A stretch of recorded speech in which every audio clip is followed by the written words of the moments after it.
금융 시스템과 금융시장 챕터 6 바로 시작하겠습니다. 자, 이번 시작하는 기관에 대한 제목을 달아놓았고, 그러니까 기관이라고 대표하는 것은 이제 여러분들이 아마도 이 HTS를 켜서 꽤나 신경 쓰셨을 거라고 저는 추정을 하는데, 대체 누가 매수 주체일까? 매수 주체, 매수 주체, 띠용 이거 있죠? 뭐 외국인, 뭐 기관, 개미 이런 거. 한마디로 마켓 테이커. 누구야 이게? 즉, 이 시스템을 완벽하게 여러분들이 이해를 하고 시장을 구성하는 마지막 퍼즐, 그쵸? 시장을 제가 설명하고 있는데 이렇게 생긴 한쪽을 설명을 했고, 지금까지 또 이렇게 생긴 나머지 반 조각. 네. 여태까지 여기를 메이커라고 설명을 했습니다. 여기는 테이커겠죠. 맞습니다. 물론 더 디테일하게 설명을 하면 뭐 밑도 끝도 없게 설명을 할 수가 있겠지만, 아무래도 이제 아무것도 모르는 상태에서 입문을 하는 과정이다 보니, 그리고 또 여러분들이 시간 낭비를 하지 않게끔 제가 도움을 드리는 사람이잖아요. 그렇다 보니까 쓸데없는 것들, 즉 서점, 구글, 유튜브 이런 걸로 쓸데없는 시간 낭비를 하지 않도록 최선의 노력을 다하고 있습니다. 그리고 더 한 발 더 나아가서 지금 뭐 아시다시피 제 강의를 듣고 있는 게 중학생들도 있고, 그리고 제 아들, 딸, 뭐 지금은 아직 아니지만 좀 오버해서 얘기하면 초등학생들은 당연하고 유치원생들도 이 강의를 보게 될 거라고 저는 생각을 해봅니다. 지금 이 우리 인류, 새로 태어나는 인류의 이 진화 속도로 봤을 때 너무나 당연해서 그 고려를 안 할 수가 없다. 당연하죠. 그래서 우린 자식을 낳아야 됩니다. 그리고 자식들이 우리를 지켜주고, 저도 이제 나이가 39살인데 더 늙고 병들고 힘 없어지면 어쩌겠어요. 제가 아무리 잘나봐야 기껏해 인간인데, 그죠? 빌붙고 살아야죠. 맞습니다. 자, 시작해보자. 자, 기관, 외국인, 개인, 거래 주체, 얘네들을 테이커라고 합니다. 마켓 테이커, 그죠? 결론부터 말씀을 드리죠. 얘네들을 구분하는 거 아무 의미 없다. 자, 그대로 읽겠습니다. 마켓 테이커가 시장을 활성화시켜 놓으면, 다시 말해서 시장을 만들어 놓으면 거기서 돈 벌어갈 수 있다고 야호 하고 덤벼드는 주체들, 걔네들이 바로 테이커들이죠. 그죠? 근데 굳이 그걸 갖다가 기관이네, 외국인이네, 개인이네 이렇게 세 분류로 나눌 수도 있고, 또 뭐 투신, 그다음에 또 어디냐, 국가기관, 우정국 뭐 이렇게 나눌 수도 더 디테일하게 들어가면 또 밑도 끝도 없죠. 증권사 HTS에서 마치 정보를 제공하는 것처럼 보이지만 실제로 측량되는 그 어떤 무슨 뭐 매수량이 얼마였고, 뭐 선물을 얼마나 매수했고, 옵션을 몇 개나 계약했고, 뭐 이렇게 다 우리 볼 수 있게끔 HTS에서 어떤 창을 켜면 뭐 거래 주체 이런 거 누르면 나오잖아요. 화면 번호 뭐 4319, 5419, 4489 막 이렇게 누르면 나오죠. 근데 그딴 것들 다 이 IT 혁명, 정보통신혁명 이후에는 아무런 의미가 없는 숫자들이다. 그리고 이 IT 혁명 이전에는 주식시장이 어땠어요? 전화통 붙잡고 우리가 전화로 수화기라는 것을 들고 전화를 했습니다. 여보세요 이러면서, 그죠? 이렇게 생긴 거, 이렇게 생긴 전화기를 들고 전화로 여보세요 여보세요 나야 매수해 지금 당장, 이렇게, 그죠? 근데 이 인터넷이 없었을 때도요, 검은머리 외국인이라는 또 새로운 형태의, 뭐 당시에 또 지금의 가끔 뭐 나오는 CDO, CDS, 그러니까 이걸 뭐라고 비유를 하면 좋을까? 뭐 지금은 뭐 래퍼라고도 볼 수 있는데, 이런 꼼수들, 그쵸? 조삼모사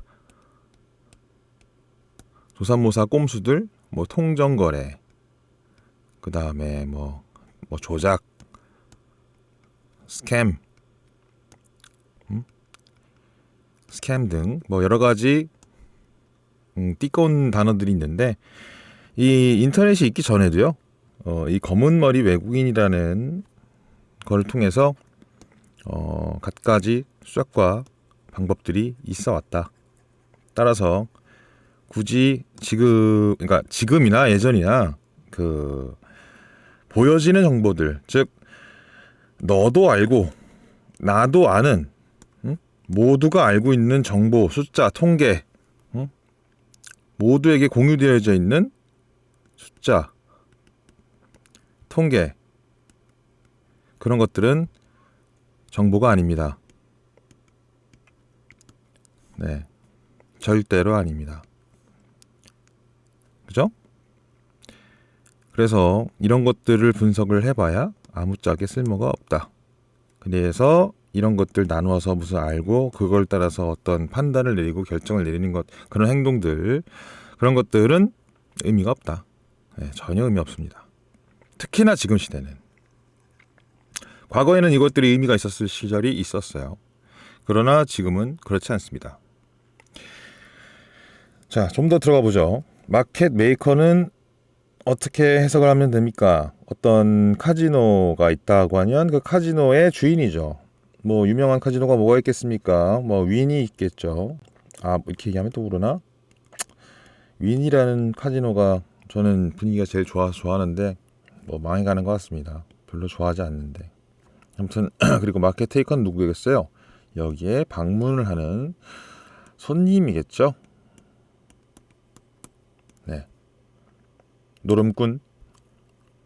자, 이 손님들 곧 얘네들이 투자은행, 뭐 JP모건, 골드만삭스, 은행, 우리은행, 시티은행, 그죠? 여신, 투신, 우정국, 우체국, 그다음에 연금보험, 뭐 기타 등등 대형 금융기관 등으로 분류되어 있는 이런 주체들, 이런 주체들은 마켓 테이커들 중에서도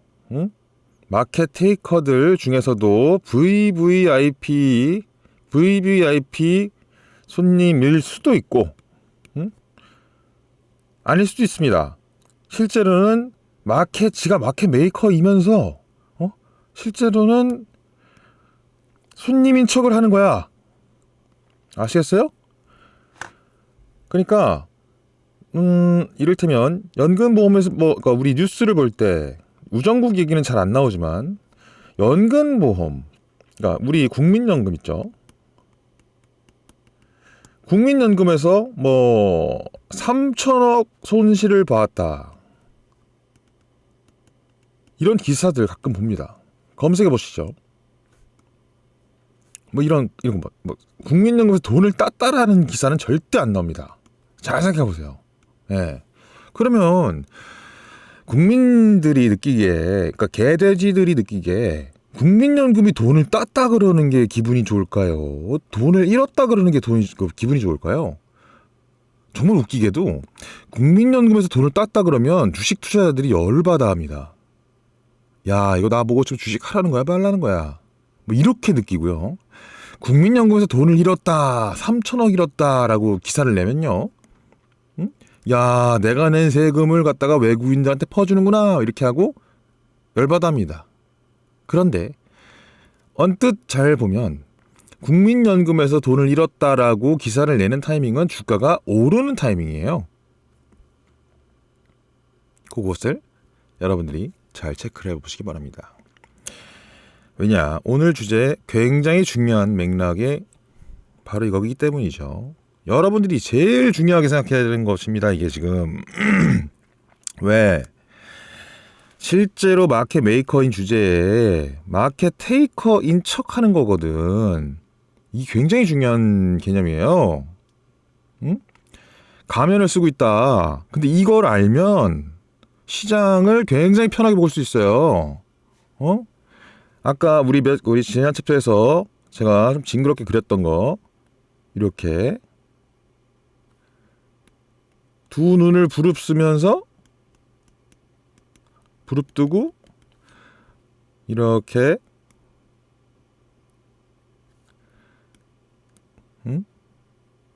마스터 퍼펫 있잖아요.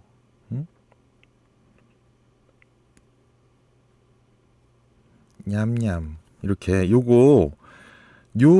관점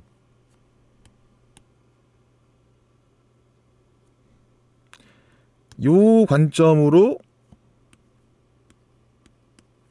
여러분들이 시장을 바라볼 수 있게 된다. 왜냐하면 요게 이렇게 생긴 가면으로 가려져 있기 때문이지. 이렇게. 그리고 마스크도 썼어. 웃기는 게 아주 골치 아파. 이렇게 요즘 유행하는 마스크도 썼지. 이렇게 잘 안 보여. 요 새끼가 사실 진짜인데. 그리고 요 새끼가 어떻게 움직이는 건 우리가 알 수 없지. 하지만 어떻게 움직일 거라는 예측을 할 수 있었고, 이 녀석들이 결정한 이 방향은 이랬다 저랬다 획획 움직이지 않는다. 왜? 마켓 메이커잖아요. 시장을 만들어 놓고, 자, 카지노 주인이 돼서 얘가 카지노의 경영 정책이 이랬다가 저랬다가 뭐 예를 들어서 어떤 손님 어느 날은 중국인을 막 받아. 차이나 환영. 웰컴. 난리 났어. 근데 갑자기 다음 날 중국인 안 돼. 근데 또 그 다음 날 중국인 환영. 또 그 다음 날 안 돼. 또 환영. 이래 버리면 이 카지노가 장사가 되겠어요, 안 되겠어요? 안 되죠. 망하겠죠. 특히나 우리 중국인들은 큰 손들이 많은데 이 중국인들한테 이랬다 저랬다 하면은 어떻겠어요. 정책상 문제가 생기겠죠, 당연히. 그죠? 그래서 한번 정책이 결정이 되면 그렇게 쉽게 변하지 않습니다. 그렇기 때문에 마켓 메이커가 쉽게 그렇게 드러나는 일도 잘 없고요.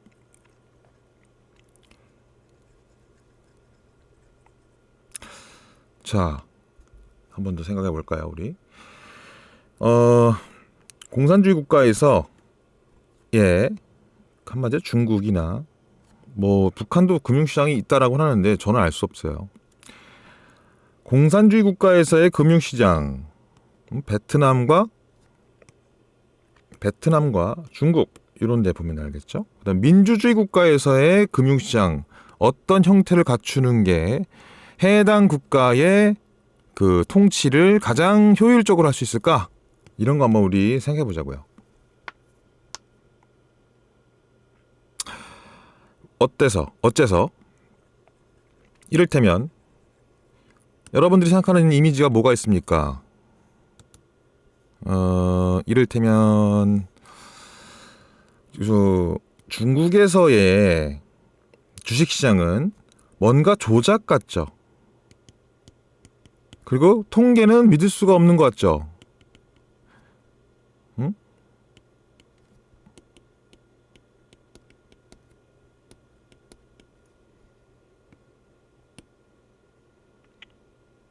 그죠? 이게 공산주의 국가의 이미지입니다. 뭔가 다 조작하는 것 같고, 주가도 조작하는 것 같고, 그죠? 그런데 실제로는 미국이나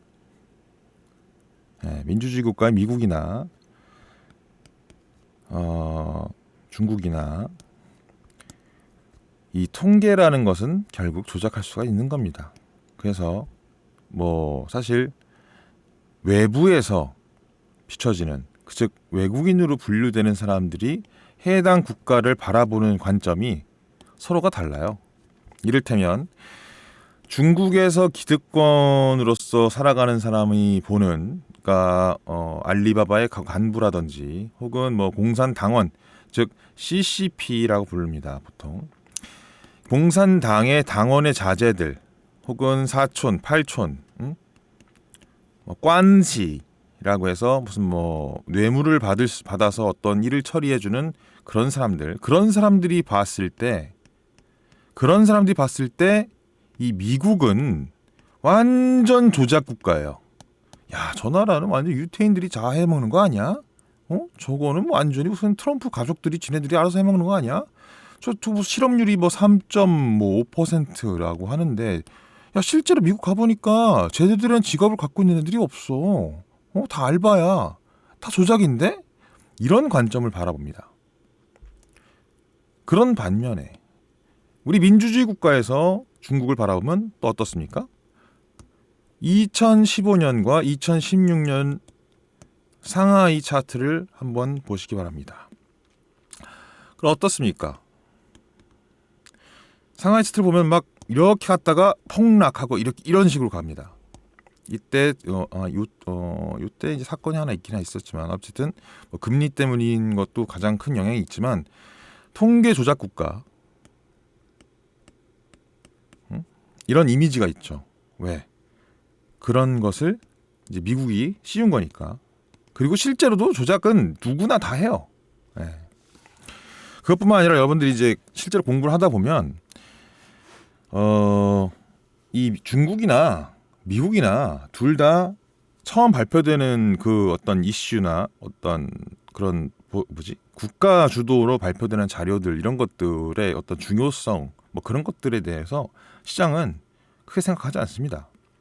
그리고 또 지금 배워나가는 분들이 이제 와가지고 뭐 기업 분석이니 재무제표 분석이니 이런 것들을 할 필요가 없다라고 제가 누차 말씀을 드렸고, 그리고 유동성 장세를 만약에 지금 이제 미래를 준비하시는 분들의 관점으로 제가 설명을 하자면, 이제 막 트레이딩 뭐 3년 차, 2년 차 이런 사람들은 유동성 장세를 공부를 이제 마무리 짓고 그 다음 장세를 계속 예측을 하고, 그다음에 이제 대응할 준비, 그런 테크닉 이런 것들을 계속 반독 수련을 하면서 돈을 벌어가는 어떤 자신만의 전술, 그걸 택틱이라 그러는데, 이 택틱을 몸에 배게 하는 게 핵심이죠. 스트래터지랑 다른 겁니다. 전술과 전략은 다르죠.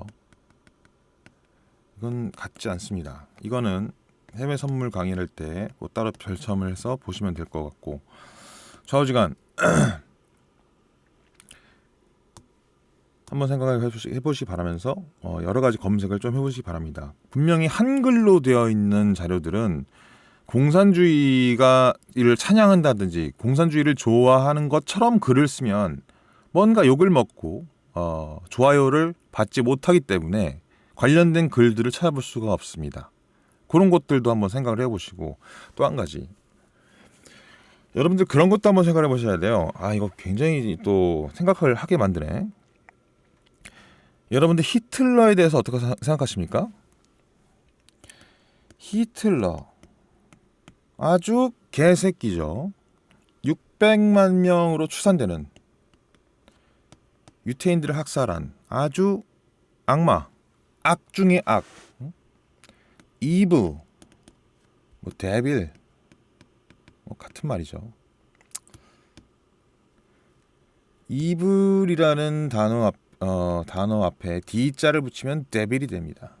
뭐 아무튼 히틀러는 뭐 그런 사람인데 이 사람이 이렇게 악마였고 뭐 2차 대전을 일으켜서 세계를 멸망으로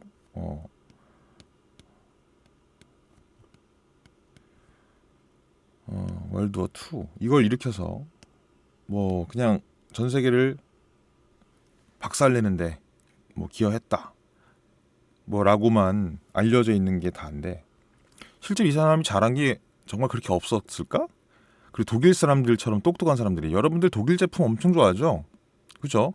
독일 제품 중에 나쁜 게 있어요? 잘 생각해 보십시오. 메이드 인 아이고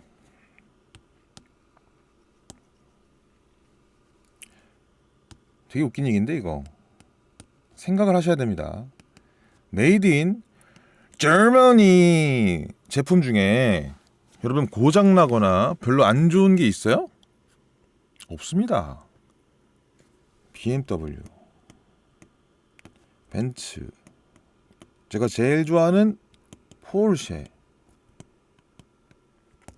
다 독일 겁니다. 그죠? 근데 이 좋은 것들을 얘기할 때 죄다 따라붙는 꼬리표가 뭐다? 네, 2차 대전 전쟁을 했던 국가. 그리고 링겔 여러분들이 지금 아픈 거 다 나을 수 있는 이유는 뭐 때문이다? 네, 다 독일 때문이에요. 2차 대전 때문이죠. 링겔, 링게루, 그 다음에 약. 약 어디가 제일 좋아요? 약은 독일 거, 그리고 일본 약이죠. 무조건이죠, 이건 뭐. 왜? 히틀러 때문이에요. 2차 세계대전을 일으켜서 어마어마한 학살과 만행을 저질렀기 때문에 그때 인체 실험,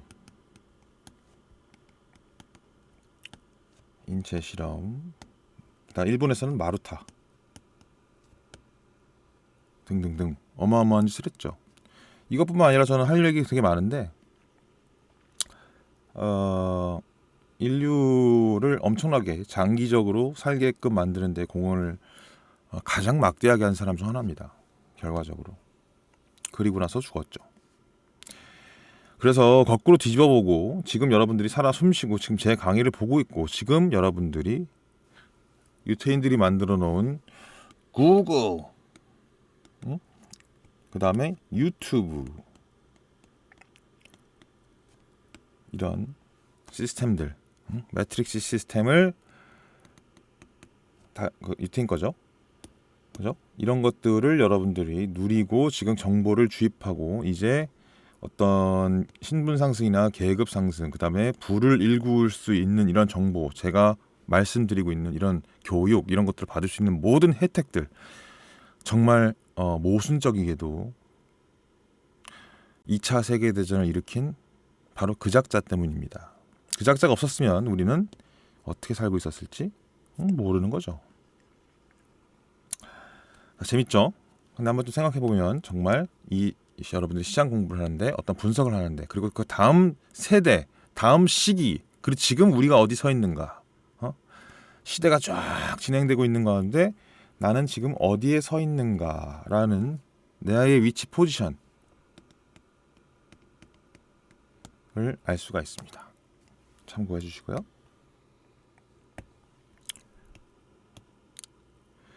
자, 이제 디테일하게 들어가 보죠. 우리나라 한국의 금융시장, 한국 금융시장의 마켓 테이커들,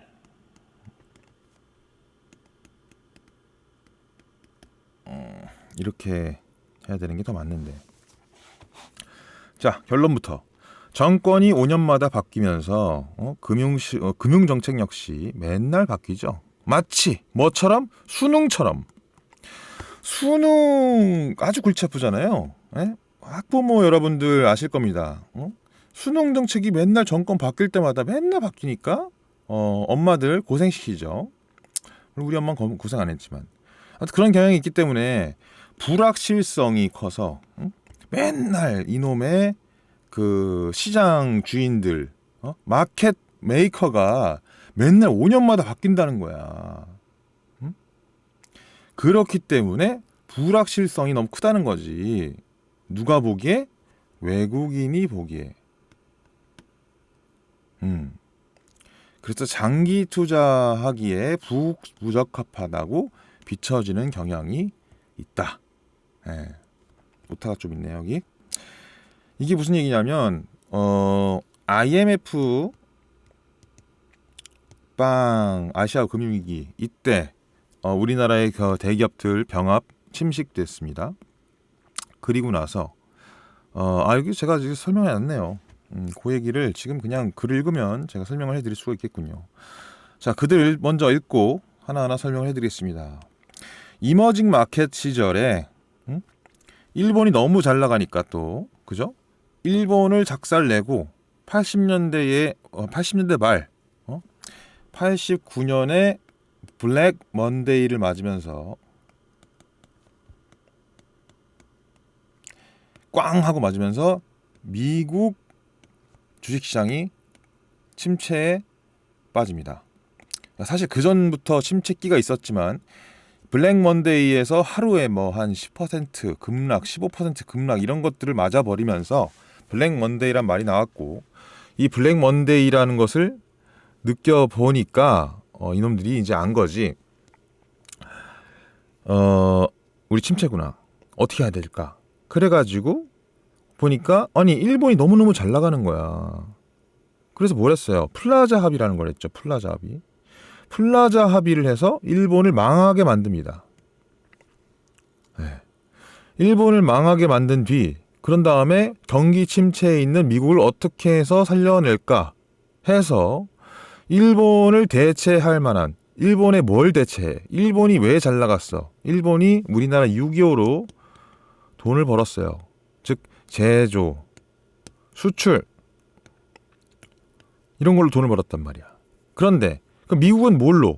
계속 돈을 찍어내고 이 싼 일본의 이런 것들을 사주면서 소비로 계속 돈을 벌어갑니다. 즉 이것이 금융이죠.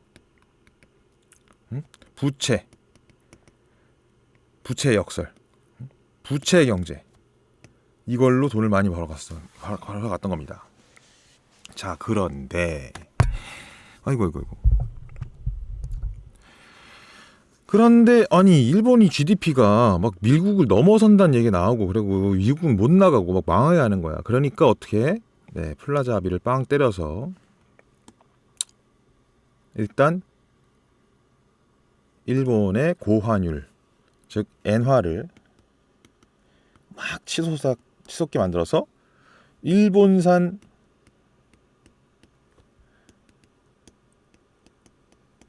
모든 제품들을 다 비싸게 만듭니다.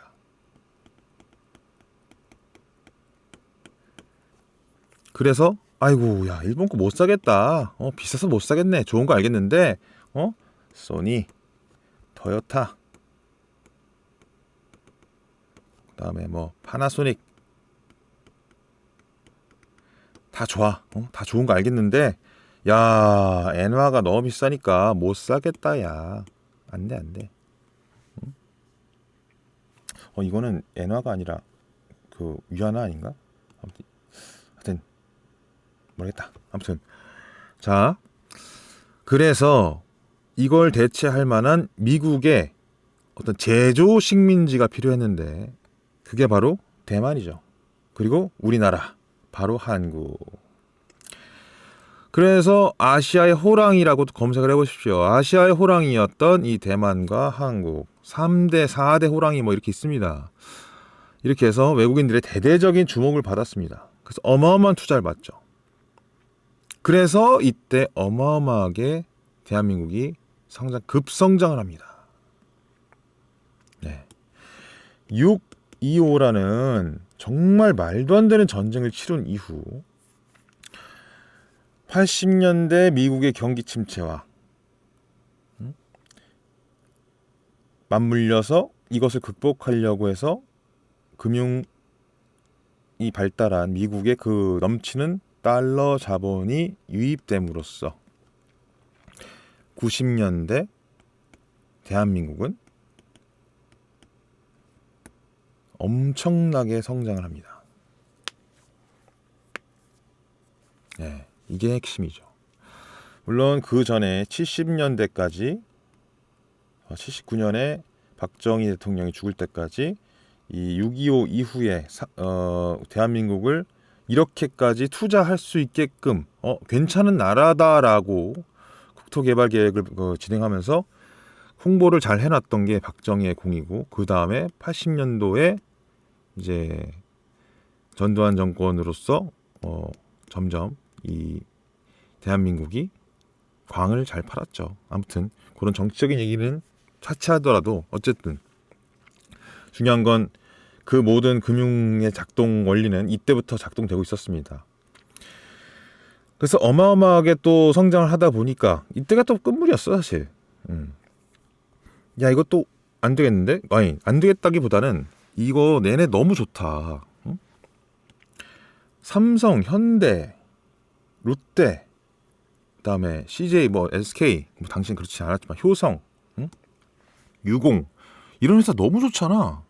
야, 이거 다 우리가 먹어야겠다 라고 외국인들이 마음을 먹습니다. 그래서 아시아 금융위기가 발발하자마자 대부분의 이 기업들을 흡수 통합을 시켜버리죠. IMF에 대해서 공부를 많이 해보십시오. 그래서 외국인들이 우리나라에 있는 모든 재벌들을 보시면 30%에서 33% 정도까지 지분을 가지고 있습니다. 반드시. 이게 웃기는 게 법적으로 한계치가 그렇게 돼 있다라고 하는데 이 법을 만든 게 누구다? 외국인입니다. 너무 웃기죠? 왜냐? 이것만 있어도 되거든. 충분하거든. 더 돈을 안 넣고 모든 것을 가져갈 수 있게끔 세팅을 해놓은 거거든. 법 얘기를 여기서 할 시간은 없습니다. 그 정도로 여러분들이 여유 있을 시간이 없기 때문에. 자, 아시겠어요? 이게 그렇기 때문에 본 강의에 초반부터 제가 계속 강조해왔던 국가를 점령하고 지배하는 방법으로서의 금융인 것입니다. 그런 관점으로 여러분들이 보게 되면 이 시기부터 금융 식민지가 된 거죠. 대한민국은. 대만 당연한 거고. 그죠? 그렇다고 볼 수 있고, 문재인 정권의 이전까지는 이 방법이 완벽하게 작동되었습니다. 문재인 정권 이후부터는 이 금융 방정식, 이 금융 시스템이 왜 작동을 하지 않는가에 대해서는 정규교육 프로그램에서 계속 연재를 해 나갈 거니까 그건 계속 진화 중이고 현재 진행형이기 때문에 지금 본 강의 1편부터 7편까지 진행되는 지금 강의에서 다룰 수가 없습니다. 예. 그리고 지금 제가 이걸 강의를 녹화하고 있는 지금 현재에도 바뀌고 있기 때문에 그런 거예요. 자, 아무튼 이전까지 박근혜 때까지 정말 완벽하게 통제되고 통솔되어 왔습니다. 여러분들이 알고 있는 이 금산분리법이라고 하는 거, 그러니까 사기업은 일반 삼성 같은 회사, 삼성, 현대 이런 회사들은 은행을 소유할 수 없다. 은행 창업할 수 없다. 금산분리법이에요, 이게. 금산분리, 은산분리법 여러 가지가 있는데 이건 그냥 예전 스타일의 그 법, 삼권분립이라는 것이 작동을 했을 때 옛날 스타일이고, 파이낸셜 공학, 그러니까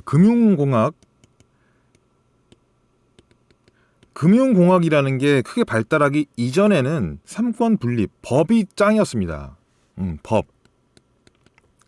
법이라는 게 굉장히 무서웠죠.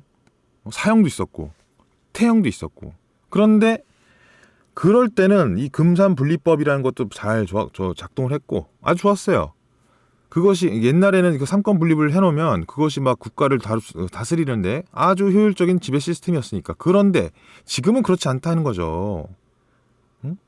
지금은 금산 분리법이 있든 없든 간에 삼성을 소유하고 있는 이 30%의 누군지 모르는, 명확하게 알 수 없는, 지금 이탈했으니까 우리가 알고 있죠. 엘리엇 펀드라고. 엘리엇 헤지펀드라는 그 애들이 현대차를 소유하고 있다가 털고 나갔죠, 지금. 그런 것처럼.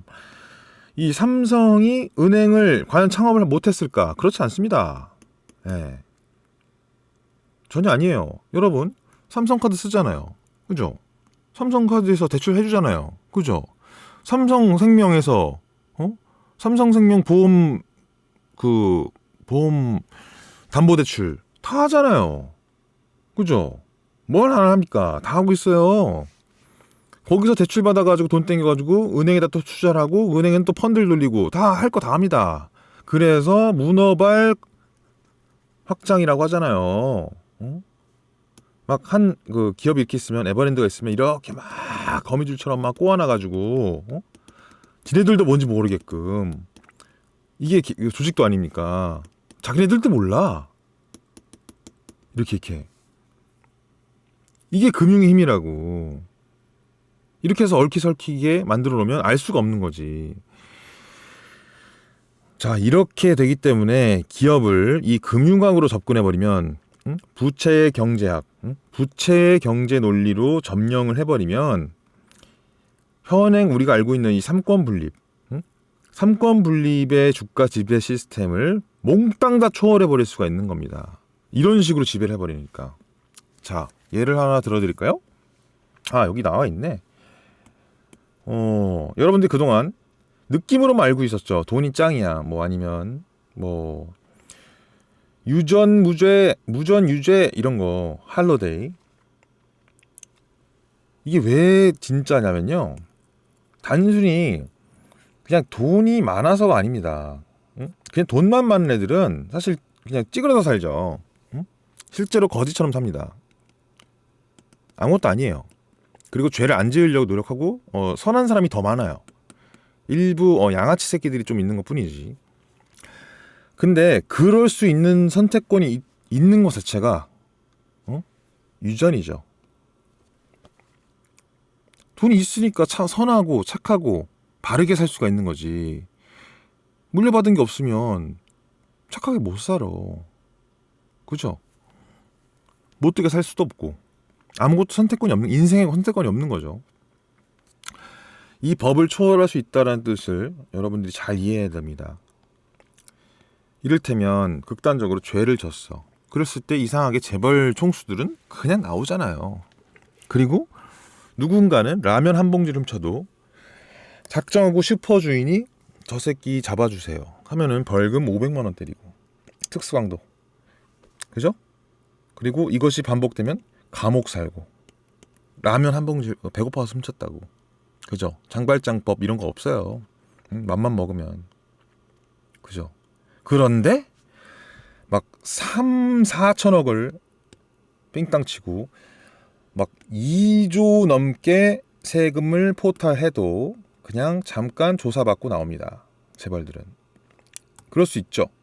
그런 걸 보면서 유전무죄, 무전유죄를 느끼실 텐데, 그런 법을 초월할 수 있는 힘이 왜 어디서 나오는가? 이걸 이해를 했었어야지. 그리고 대부분 여러분들이 알고 있는 지식과 그 기사에 나온 것들과 달리 재벌 총수님께서 그 깜방에 들어가시는 이유는요, 일부러 들어가는 거예요. 이쯤에서 원래 더 안 들어갈 수도 있는데 지금 이렇게 깜방 들어가서 편히 쉬려고 들어가는 겁니다. 왜? 깜방에 들어가면 불쌍한 척할 수 있으니까. 아시겠어요? 깜방에 들어갈 수 있는 자유도 나한테 있지롱. 안 갈 수도 있지만 가면은 전화도 안 받아도 되고 나 귀찮게 하는 새끼도 없잖아. 이래서 가는 거예요. 그게 있는 자의 여유입니다. 모든 법을 다 초월할 수가 있어요. 기본적으로. 왜? 판사, 검사, 변호사, 그다음에 행정하는 사람들, 기타 등등, 이런 모든 것들이 작동을 다 개별적인, 뭐 예를 들면 판사는 독립기관이다, 뭐 검사는 때려잡는 사람이다, 뭐 변호사는 변호하는 사람이다, 행정은 뭐 시장, 뭐 시사, 뭐 우리 구청이나 뭐 아니면 동사무소 혹은 뭐 시청에서 어떤 행정을 업무를 보는 어떤 공무원이죠. 이런 사람들을 돈 뇌물 먹여서 뭐 어떻게 한다? 아니죠. 이 사람들의 다 가족들이 있을 거 아니에요. 그런 걸 건드리는 거예요. 응? 재벌들이란 예를 들어서 SK야. SK는 또 가족이라서 안 됐다. 제일 싫어하는 애들이 어디지? 그래 CJ라고 합시다. 아니냐, CJ도 안 돼. 자, 한진, 칼, 이 새끼들, 응? 얘네들 뭐 죄를 졌어. 응? 근데 담당 판사 누구야? 담당 검사 누구야? 그럼 얘네 가족 계보 나오잖아. 응? 그러면 누군가는 상소가 있다고, 소원이 있다고, 응? 판사의 사촌에 팔촌에 어쩌고저쩌고 해가지고 분명히 이 기업에 다니고 있는 종업원이든지 아니면 여기에 납품을 하고 있는 사장님이든지 아니면 여기에 지금 대출이 껴있는 누구든지 뭐라도 엮여 있다고. 그래서 이길 수가 없는 거야. 아시겠어요? 사실 변호사한테 돈을 많이 줄 필요가 없어. 그냥 형식적으로 주는 거예요, 얘네들도. 응? 어차피 돈이 너무 많아서 이 기회에 그냥 퍼주는 거야. 상대방 쫄게 하려고. 그리고 이렇게 해야 검사들도 졌을 때 명분이 서니까. 김앤장한테 져서 명분이 서는 거지. 동네 그냥 한진 일가의 누구 친구한테 그냥 괜히 일 줘가지고 검사 졸라 센 놈한테 맞붙게 하면 어떻게 해? 명분이 안 쓰잖아. 분명히 대기업을 상대하는 검사는 분명히 요번에 자기도 검사장급 그 이상으로 올라가려고 검찰총장 하려고 하는 새끼일 텐데, 그런 야망을 굽고 있는 새끼니까 어지간해서 안 통할 텐데, 이런 가족 협박이나 이런 것들도 어지간해서 안 통할 놈인데, 이런 놈들 잡아 제끼려면 이쪽에서도 그럴 만한 명분이 있는 새끼로 구축을 해야지. 그런 싸움을 하고 있는 겁니다. 그래서 법 따위는 중요한 게 아니라고. 아시겠어요? 이런 논리예요.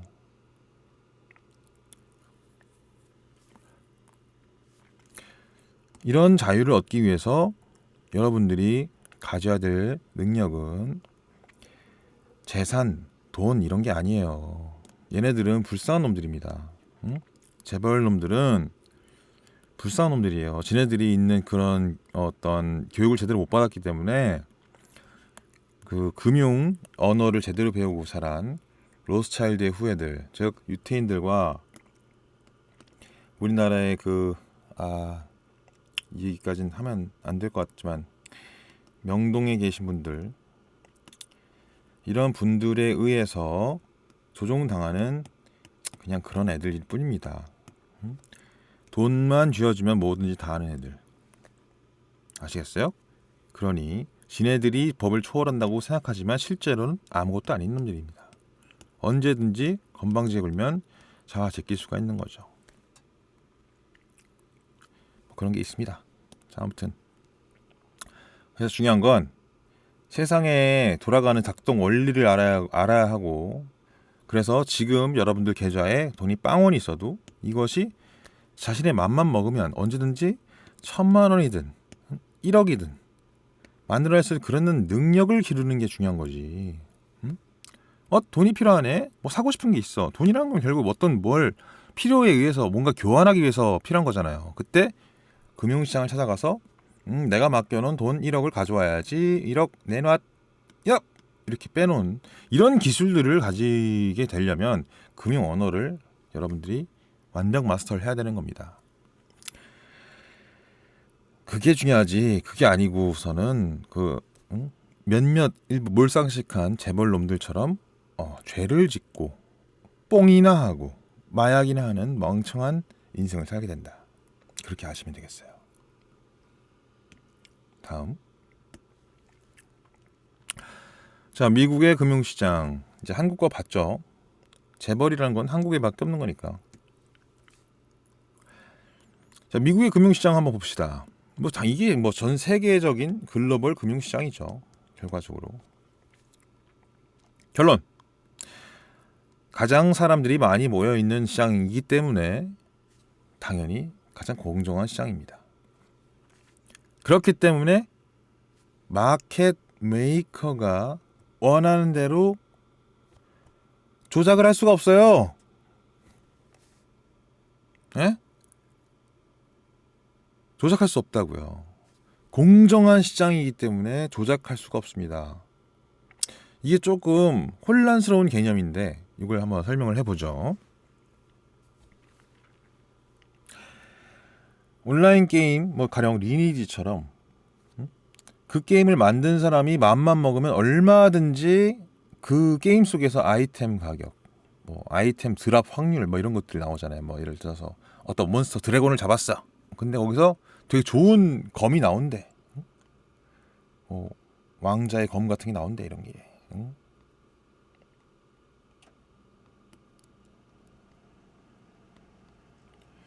근데 그거 떨어질 확률이 0.3% 이렇게 설정할 수가 있잖아. 김택진은, NC소프트는. 그죠? 이런 것도 조작할 수 있어요. 이걸 너무 떨어뜨리면 손님이 떨어질 것이고, 이것을 너무 올리면 또 게임이 쉬워지니까 그것도 안 되고. 그러니까 적정 수준을 찾아야 되는 거죠. 왜? 그래야지 이 게임을 많이 하지. 그냥 했어요? 가장 회원수를 많이 유치할 수 있는, 그래서 결국 최종적으로 수익이 가장 높은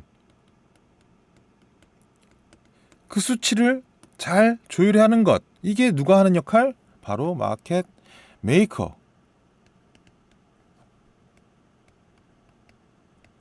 그죠? 네. 마켓 테이커들한테 돈을 뜯는 게 아니라 손님들을 많이 꼬셔가지고 이 시장을 영원히 유지시키는 거. 그것이 마켓 메이커가 하는 일 아닙니까? 그죠? 자, 그런데 리니지 같은 이런 코딱지만한 시장 같은 경우에 한 온라인 게임에 불과하잖아요. 이런 건 조작을 해도 별로 말도 안 나오죠. 기껏해야 대한민국 같이 코딱지만한 나라의 그냥 작은 게임에 불과하다. 이게 미국 같은 금융시장을 놓고 그런 어떤 드랍 확률 이런 것들 가능하다고 보십니까? 안 되죠. 절대 안 되죠. 그래서 알려져 있는 마켓 메이커가 누굽니까? 지금 연준이죠. 그래서 FOMC를 열어서 연준 회의죠. 어떤 금리를 결정하고,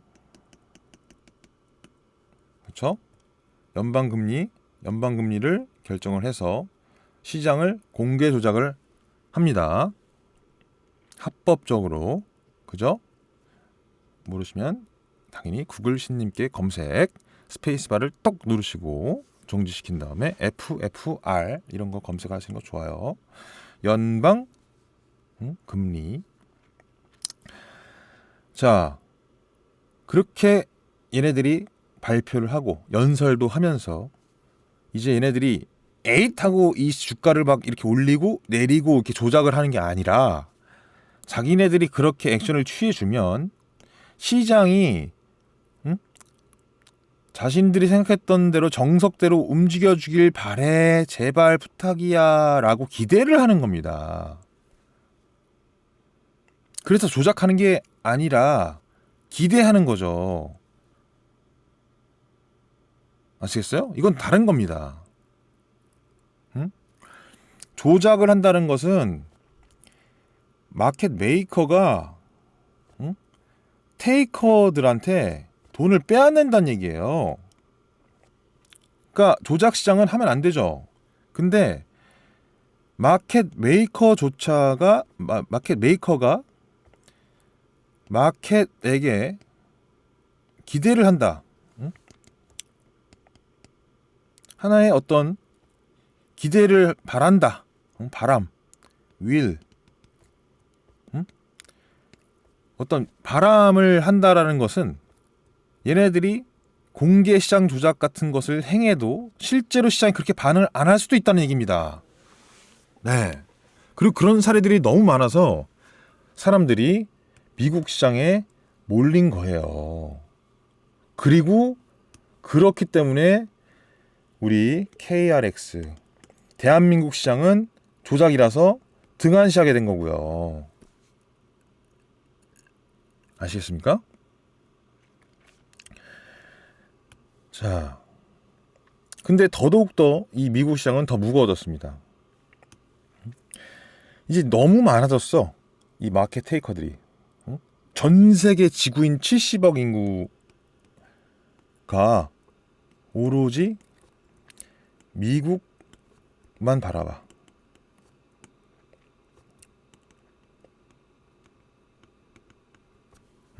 S&P 500 상장 기업만 바라본다고. 그래서 각자 나름대로의 어떤 니즈가 있을 수 있지만 그런 거 못 맞춰줘. 그런 거 필요 없어 이제. 막 해도 돼. 트럼프가 지금 그렇게 하고 있잖아요. 우리가 왜 신경 써? 니네들 신경 안 써도 짱깨 뭐 미국 중국 니네들 신경 안 써도 돼. 그렇지 막 유럽 막 두들겨 패도 돼. 다 패 그냥. USMC 그냥 가. 장벽 세워. 이래도 돼. 그래도 우리는 니네들 투자할 거 아니야. 미국 짱인 거 알잖아 니네들. 이런 식으로 막 나가는 겁니다.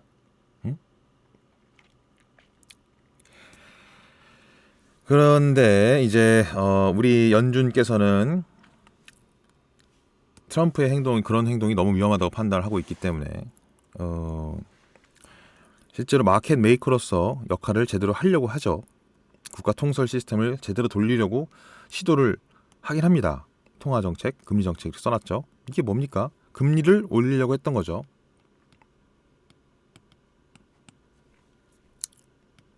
네. 그런데 2018년에 어땠습니까? 4번 올렸다가 작살나니까 결국 레이트 컷으로 변절. 그래서 지금 망해가는 수순을 탄다라는 것을 지난 시간까지 설명드렸습니다. 자, 참고. 우리 연준께서 시장을 마음먹은 대로 움직이는 것 같아 보여도 2018년에 4차례의 금리 인상 사건, 그리고 그 전에 2018년 옐런 자넷 시절이죠. 그 전에 2015년 말에 딱 한 번 올린 거 가지고 시장이 어떻게 반응했는지 여러분들 검색해서 찾아보십시오. 이때 알 수 있었습니다. 연준 의장조차도 지 마음대로 시장을 이랬다 저랬다 할 수 없습니다. 절대로. 네. 작살납니다 그냥. 시장이 발작을 일으키죠. 그리고 이 마켓 테이커들 역시 특정 집단이 미국 시장 전체를 움직이는 것 같다고 우린 생각을 할 수 있지만 그 대표적인 유태인 뭐 이런 애들 실제로는 지네들끼리도 규합이 잘 안 됩니다. 네, 그것도 설명을 드렸죠. 몸집이 큰 몇몇 마켓 테이커들이 어떤 판단하고 어떤 투자를 결정할 때 가장 중요시하는 건 다름 아닌 다른 마켓 테이커들이 과연 나랑 똑같이 생각해 줄까? 라고 하는 것. 그러니까 JP 모건이 뭘 매수를 하려고 그래. 근데 얘네들이 제일 고민하는 건 과연 골드만삭스가 나랑 똑같은 생각을 할까? 라는 거를 의심한다는 거지. 그리고 과연 CT은행이 따라붙어 줄까? 라는 거. 뭐 지금 연준 같은 경우야 우리가 찍어내는 레포를 찍으면 단기채를 찍어주면 막 사주니까 일단 캐시는 확보가 됐어. 근데 그 캐시를 뭘 하지? 단기적으로? 이런 고민을 할 때 얘네들도 그런 고민을 한다는 거죠. 자기네들이 비록 유태인이고 뭐 로스차일드 후예고 뭐 어쩌고 다 필요 없어요. 시장이란 그런 겁니다. 대자연입니다. 아시겠어요? 자, 4번 이제 넘어갈 때 제일 중요한 걸 이야기할 겁니다. 이제 우리가 어떻게 살게 되는가에 대해서 좀 더 한 번 더 깊게 들어가 보죠.